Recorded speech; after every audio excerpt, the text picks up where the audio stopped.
Over the last 5 days, you have seen that a ceasefire that we established along Syria's border has held, and it's held very well, beyond most expectations.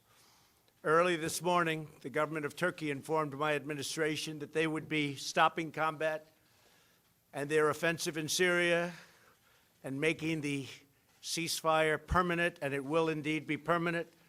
However, you would also define the word permanent in that part of the world as somewhat questionable. We all understand that, but I do believe it will be permanent. I've therefore instructed the Secretary of the Treasury to lift all sanctions imposed on October 14th in response to Turkey's original offensive moves against the Kurds in Syria's northeast border region. So the sanctions will be lifted unless something happens that we're not happy with. This was an outcome created by us, the United States, and nobody else, no other nation. Very simple. And we're willing to take blame, and we're also willing to take credit. This is something they've been trying to do for many, many decades. Since then, others have come out to help, and we welcome them to do so. Other countries have stepped forward. They want to help, and we think that's great. The nations in the region must ultimately take on the responsibility of helping Turkey and Syria police their border. We want other nations to get involved.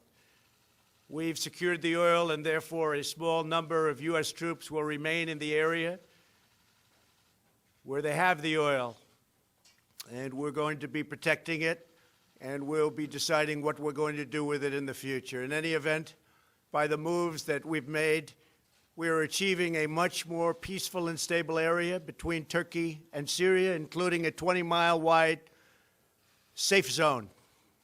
An interesting term, safe zone. That's the term we're using. Hopefully, that zone will become safe. Thousands and thousands of people have been killed in that zone over the years. But it's been sought for many, many decades, and I think we have something that's going to be strong and hold up. Turkey, Syria, and all forms of the Kurds have been fighting for centuries. We have done them a great service, and we've done a great job for all of them. And now we're getting out. Long time. We were supposed to be there for 30 days. That was almost 10 years ago. So we're there for 30 days, and now we're leaving. It was supposed to be a very quick hit, and let's get out, and it was a quick hit, except they stayed for almost 10 years. Let someone else fight over this long, blood-stained sand. Hillary is trigger happy. She is. She's trigger happy. She's got a bad temperament.